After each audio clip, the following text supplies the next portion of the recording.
Now, what am I talking about? I'm talking about the only security there is. When you and I think that we are secure because we have a job or that we have some dough in the bank or this or that or the other thing, don't you believe it? That became one of the greatest living lessons I have ever learned. Because there's never been a day since then, or an hour since then, that I haven't known where my security is. It's my own relationship with my own God.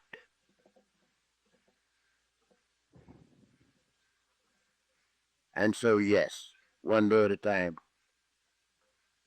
1 second at a time, the isness of the now is the only thing. It is not that we do not make appointments for next year. If you'd see my calendar, you'd know what I'm talking about. It's not that we don't know what we're going to do tomorrow when we're in the business world, but it's that we do today's job today and tomorrow's job tomorrow. And we're going to get it mixed up.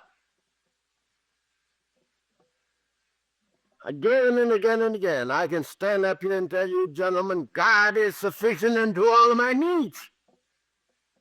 And He is. I'm telling the truth.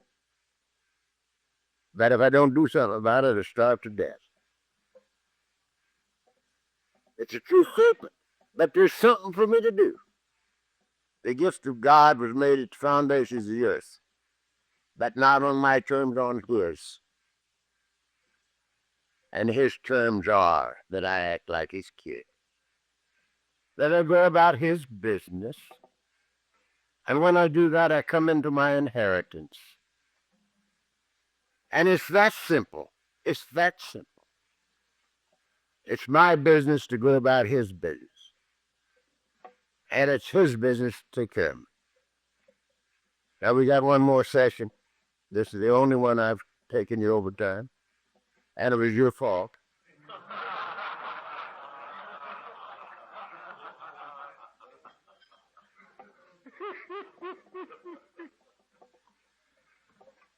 So, until the next meeting, God bless you. Don't too many of you till go home because we're going to talk about the prodigal son this afternoon for a little while. And it's the greatest story on earth as far as I'm concerned. It's my story.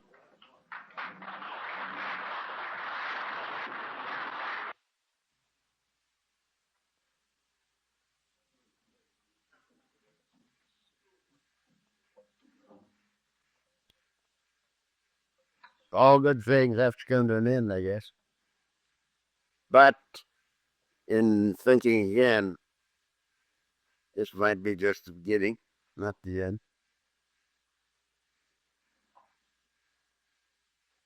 I want to thank you, gentlemen, for coming down here. I don't believe that we could have handpicked a group of men that would have been more to our purpose than the ones that are here. There's a fabulous bunch of guys. It's been a most amazingly beautiful weekend.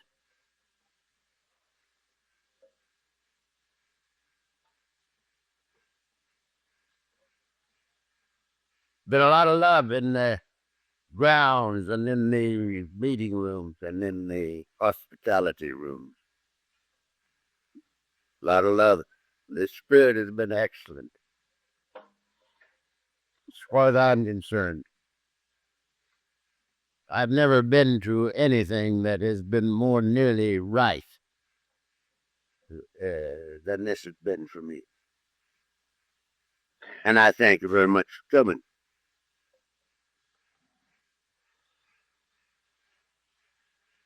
I want that we again should give Martha Bagel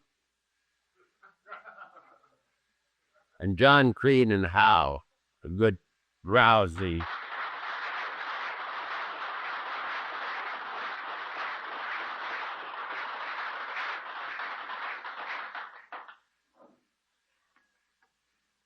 Been a lot of work going into this, and they did it. Mainly how?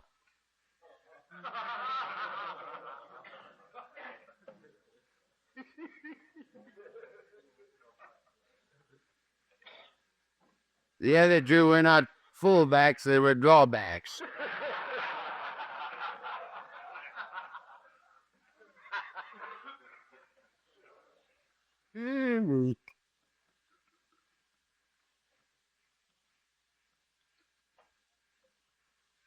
I can think of nothing that I might have wanted to say when I got down here that I haven't said. Sometime during these hours that we've been together. Of course, we could talk about this thing from now to Christmas. Never get to, because there's no way that you can get to talking about this.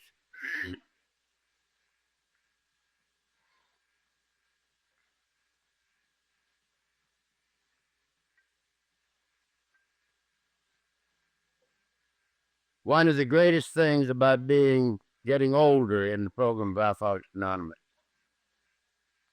is the memories that build over the years. The memories, these tremendous experiences that we have one with another as we go along. I remember when we went to Toronto in '65 for the international up there. There's nobody by the name of Frank McLean from Edmonton. I'd met Frank a number of years before, and I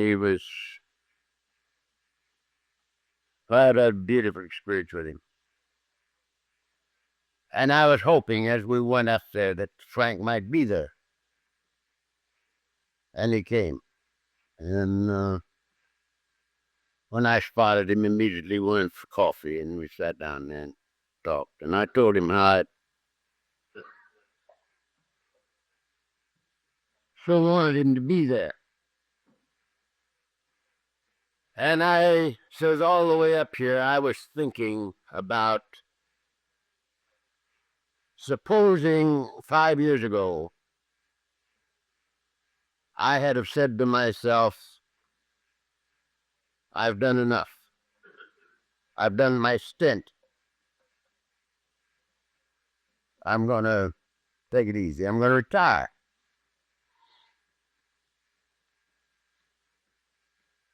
Let the other guys have it now. I've done my thing. And I was so happy coming up here that I hadn't done that. Because I feel that the last 5 years has been the greatest period of my own growth. And the tears came into old Frank's eyes, and he sat there and he says, I drove down here from Edmonton. And all the way down, I was thanking God that I had remained active in Alcoholics Anonymous, because I thought that the last few years have been my greatest period of growth. And I'm sure that one of the great spiritual values of things like this is the memories that will go with us through the years. Sharing our experience things, I hope, one with another in love. It's a beautiful thing. And as we said a while ago, this ain't no big deal. This ain't no big deal. People don't get sober on profundities. They don't get sober on intellectual knowledge. It ain't no big deal. It's a little deal. Little things are the things we remember.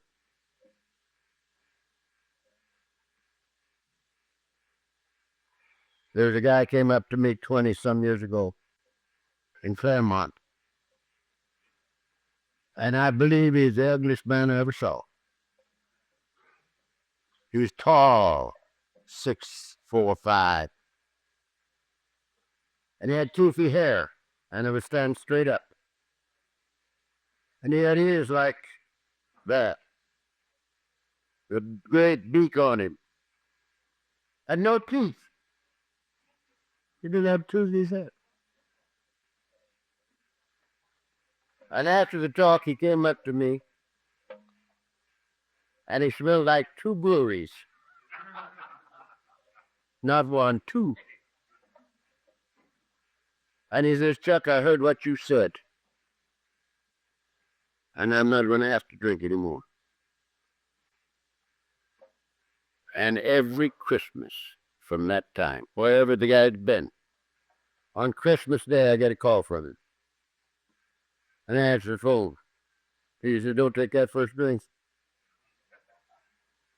He said, if you don't take that first drink, you can't get drunk. It's been 20-some odd years. And he's called me every year. I heard what you said, and I don't have to drink anymore. Little things that make this thing so big. And a few little things I want to share with you before we go into the last business of the day.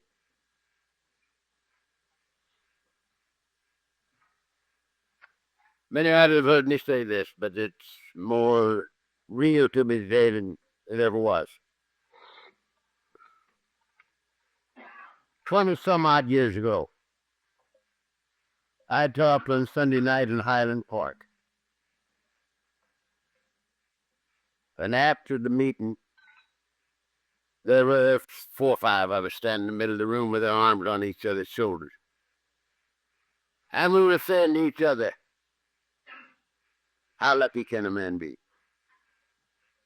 How lucky can a man be? How fortunate can you be?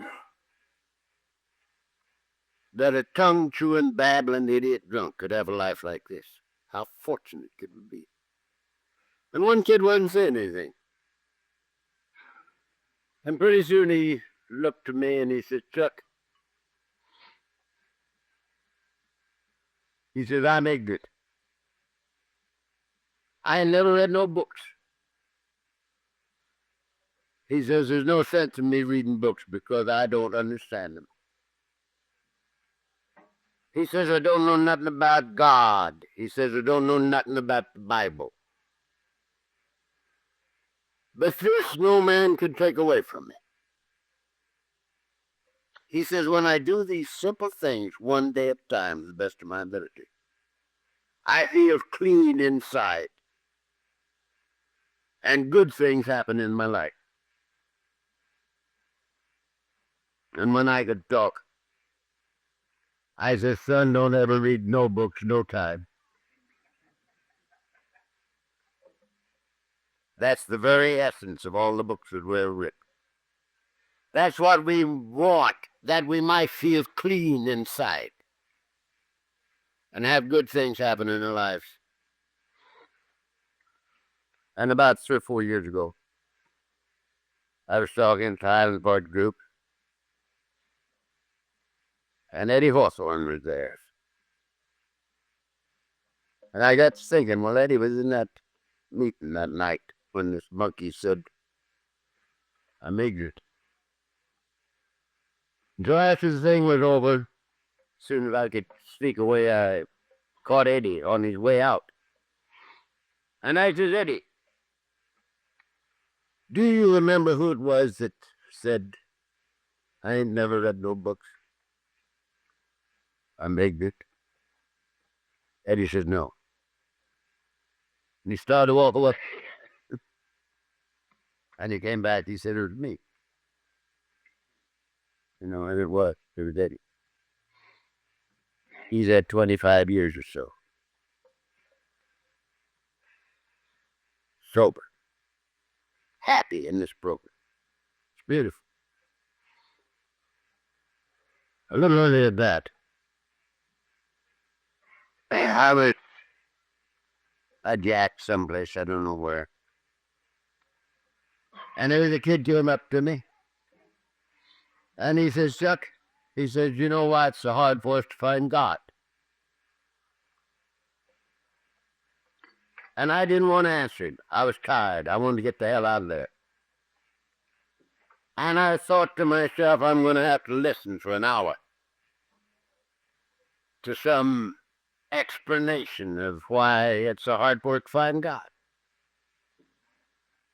And I couldn't get away from him, so I had to say no. Why is it so hard for us to find God? And he says, because he ain't lost.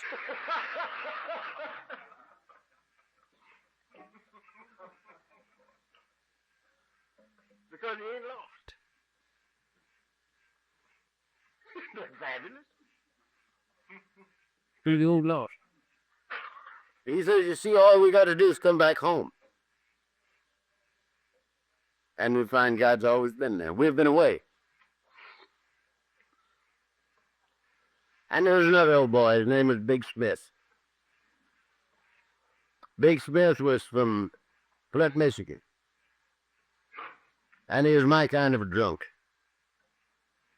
He was the kind of guy that drove his car off the end of a pier and through brick buildings.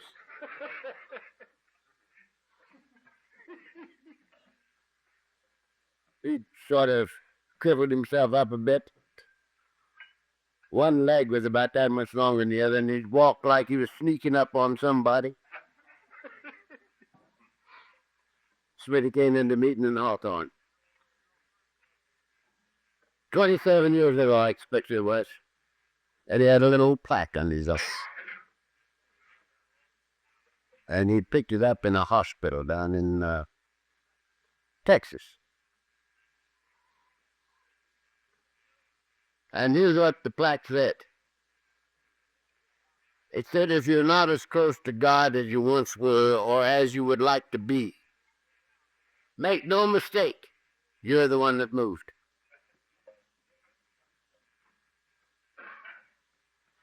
And Smitty said, you see, all we got to do is come back home. We find that God's always been there. We've been away.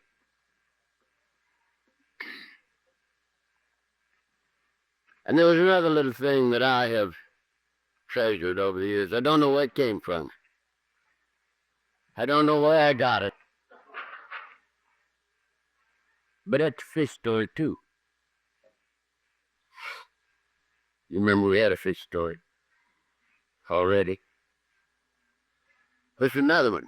This is a story about three little fish. They were swimming around there and off the coast of Laguna, just playing around. They'd had breakfast. They weren't even hungry. They were just playing around there. A big, wise fish swam by, and he says, good morning, boys. Isn't the water fine this morning? And he swam on off. And as soon as he got out of here, and these little trees got together, he said, wait a minute. Says the boy spoke about water. Says, what's water? Says, do you ever hear water? He says, no. Says, how about you? Did you ever? Never heard of it. Says, neither did I. So they swam all over the Pacific Ocean hunting for water.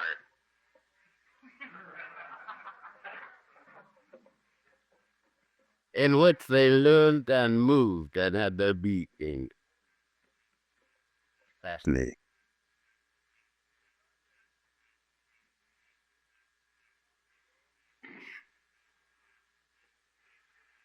Now, I'm going to tell you a little story. And I'm going to use my own interpretation of it. Some of you might not think I have the right to change it a little. But I'm telling the story.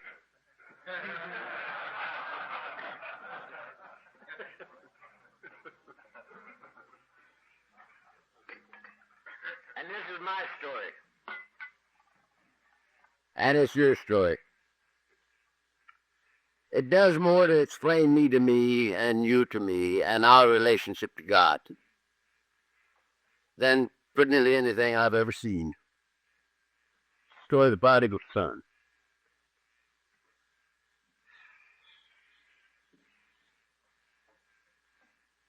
And it goes something like this. A certain wealthy man had two sons.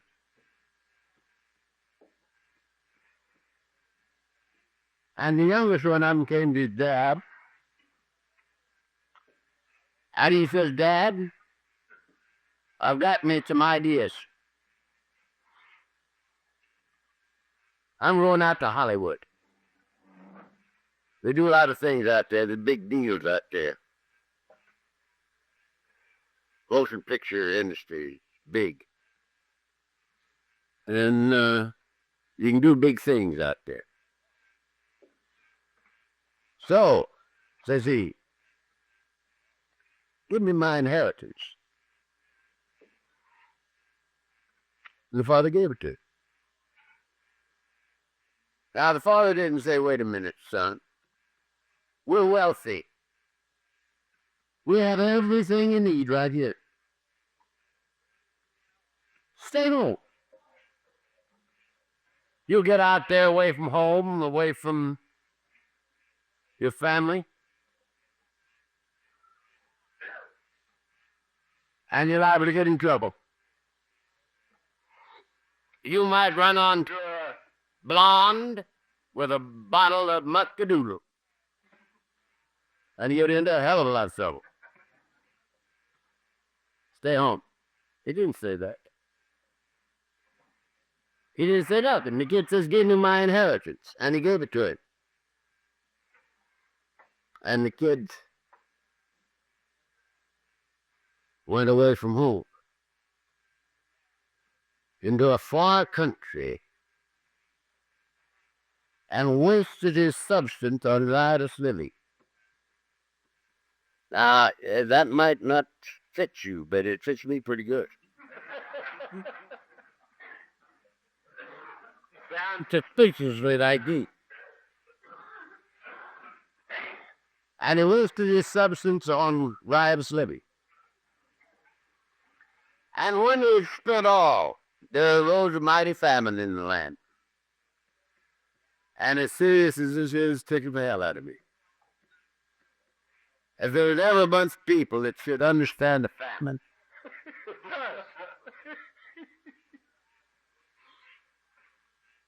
how many times has he come over drunk?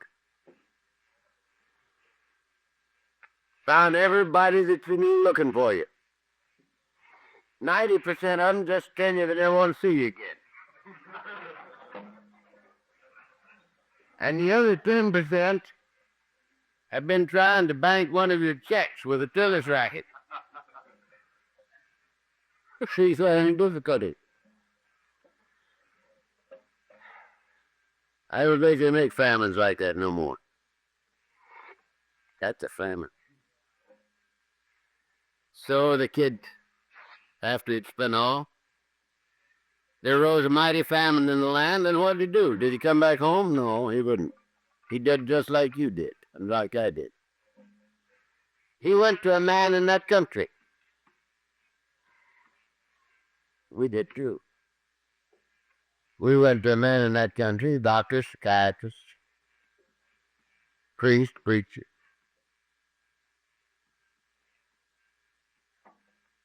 He went to a man in that country, and the man put him to work. And of all the things he might have put him to doing, he didn't. He gave him a job tending the pigs.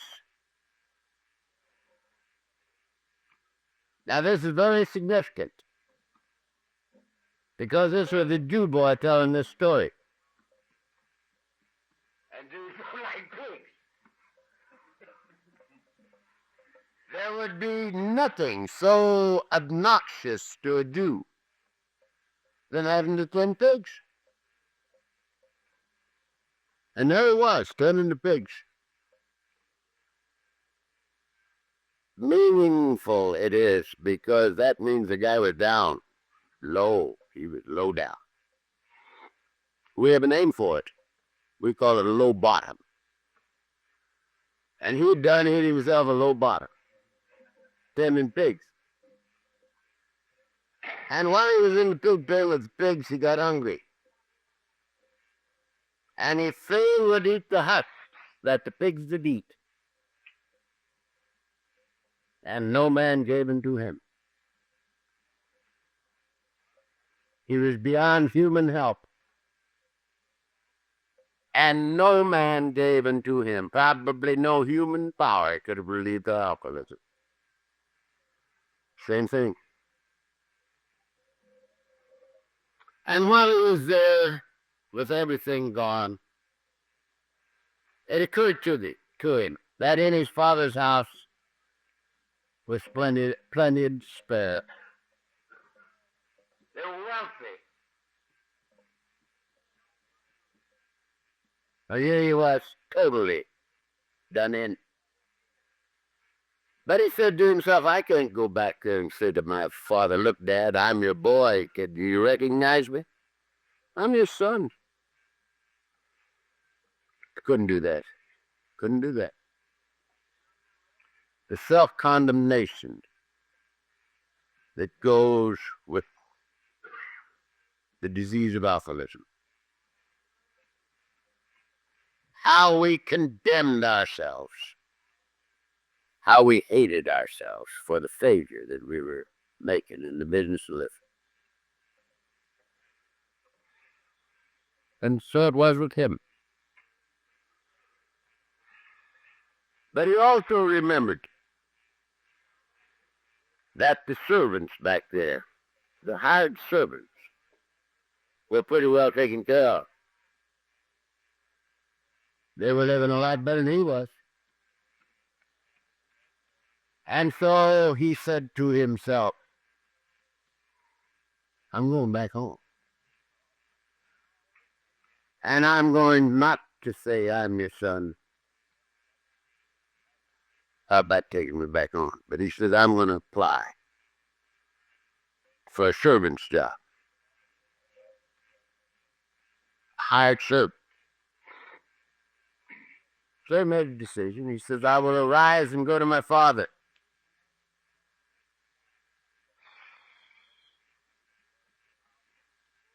We made a decision. We made a decision to turn our lives over to give back. It was very parallel to my life all the way through. It's my story. And your story, I think.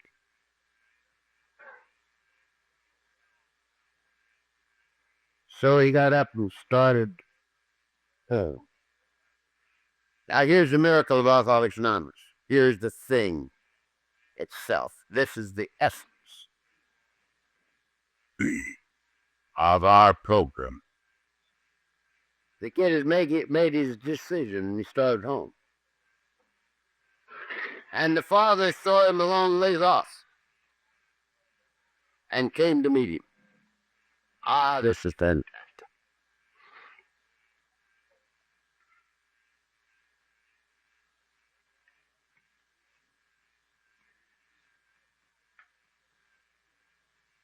And the father saw me a long ways off.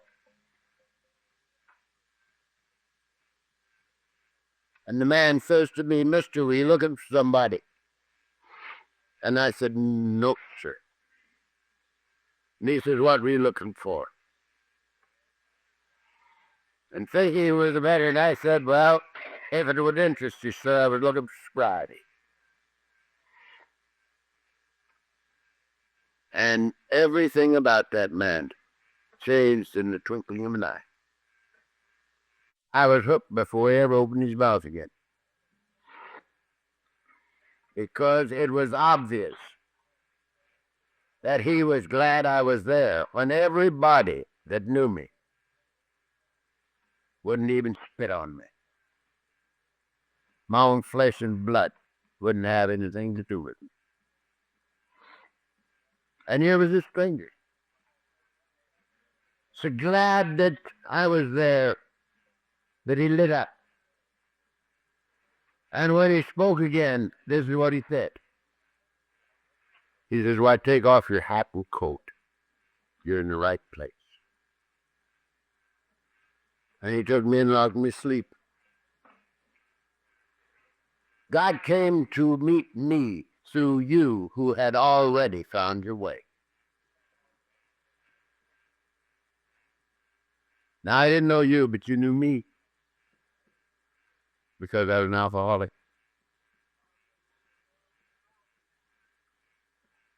And it didn't make any difference. You didn't ask me if I was hot, if I was in bad with the law, if I owed money, if I had turned over a new leaf, if I was sorry for my sins. You didn't say those things to me. And he quit drinking? You didn't say that.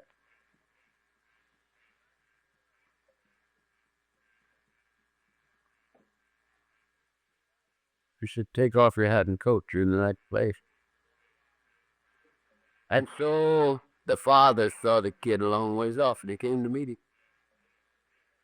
And the kid started trying to tell him what a bum he was, what a failure he had been in the business of living. And again, the father didn't hear him, didn't argue with him at all. He didn't say, "Look, I've got the record on you right here. And you sure are a bum. You're no good. I've got it right down here. I know every time you turn right when you should have turned left. Now, get the grubbing hoe and get back here on the back 40. And grub out those persimmon sprouts and sassafras bushes. And maybe if you do a good job, 25 years from now, I'll invite you in for lunch." He didn't say that. He didn't do nothing.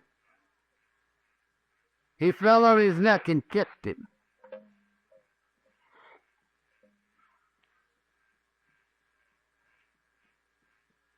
And he put a ring on his finger, the symbol of eternal life, no beginning and no end.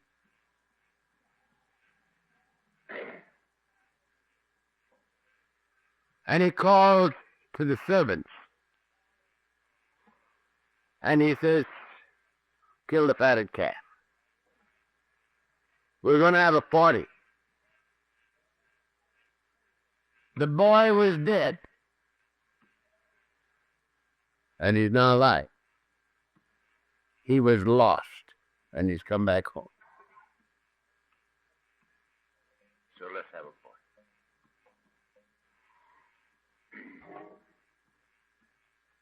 No condemnation.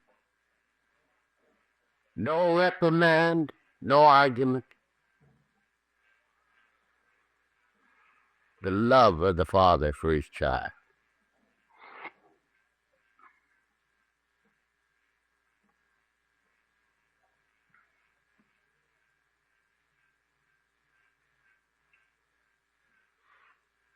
You and I,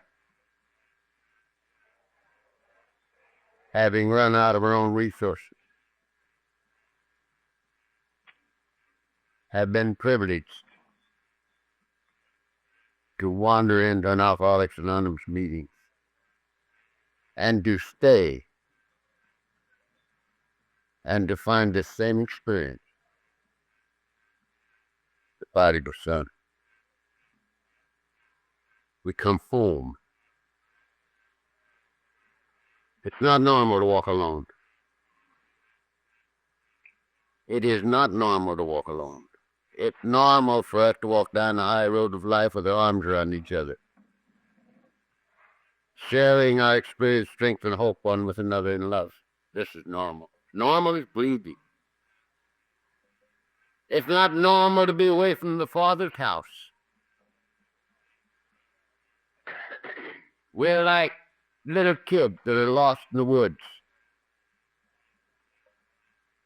And darkness has come on.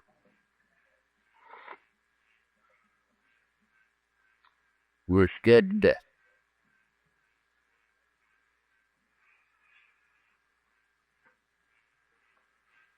And we wander into an Alcoholics Anonymous meeting and find ourselves and each other and God.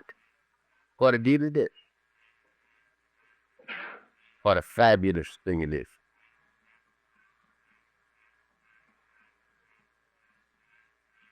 Now I recognized my problem 10 years before coming here, and that's 39 years ago. 39 years. And in this 39 years, millions of men and women have died of the same disease that I have. The disease of alcoholism. Because they didn't find this place. There are many dying now.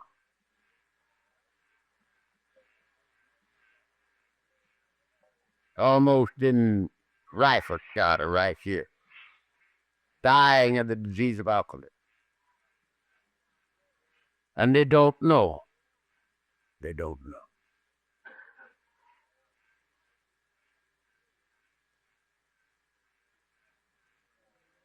We might say to ourselves, how come we were fortunate? And there's no answer to that. We were.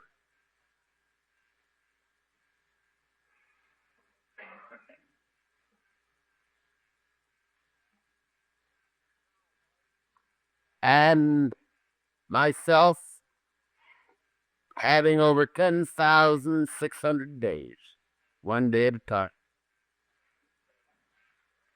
is the finest life that anybody ever dreamed of.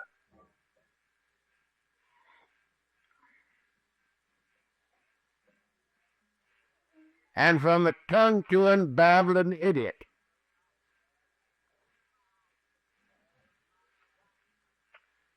to a personally satisfactory, conscious partnership with the living God that made us in the entire business of living.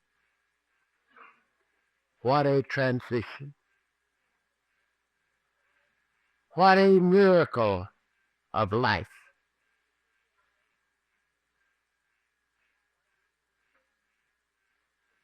What a thing to keep us practicing these principles in all of our affairs and carrying this message to the alcoholic who still suffers.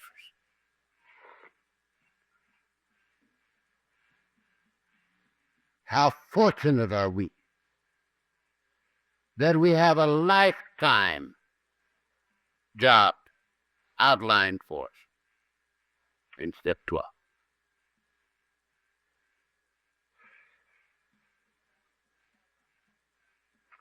And as I have said on many occasions, I don't know who to be most grateful for or to. I don't know. Because I didn't come to you to find God. I didn't come to you to get my wife back. Or my kids. Or my health or my sanity.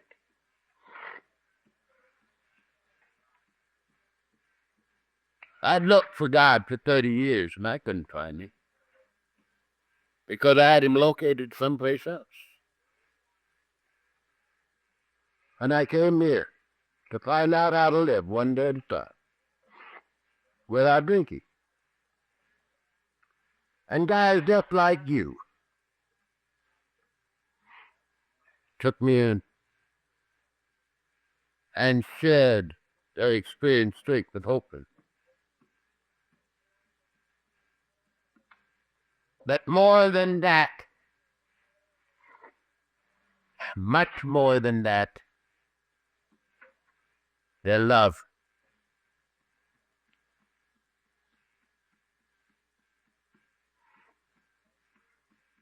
I didn't know.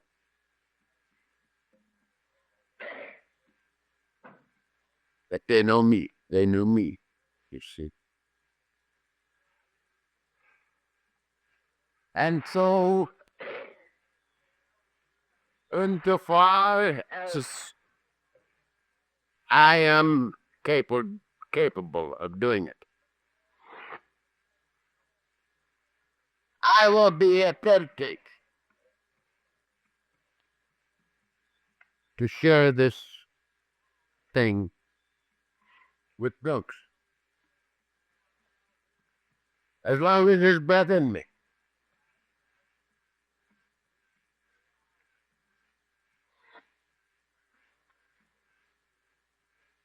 And again and again and again.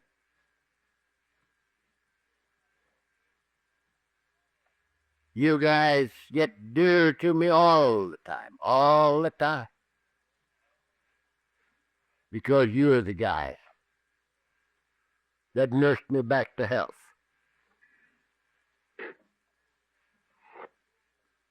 And helped me do that which I could not do alone. And showered enough love on me that I became, I hope,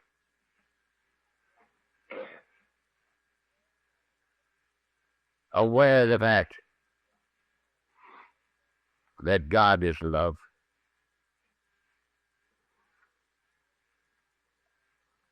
God is love, and he that abideth in love abideth in God, and God abideth in him. And so I'm so grateful to you, I can't see. I love you. It's my joy to have had this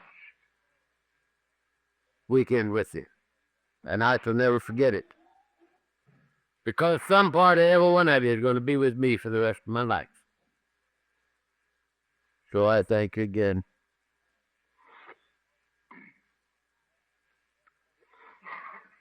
And all I have to do is to look in the eyes of a bunch like this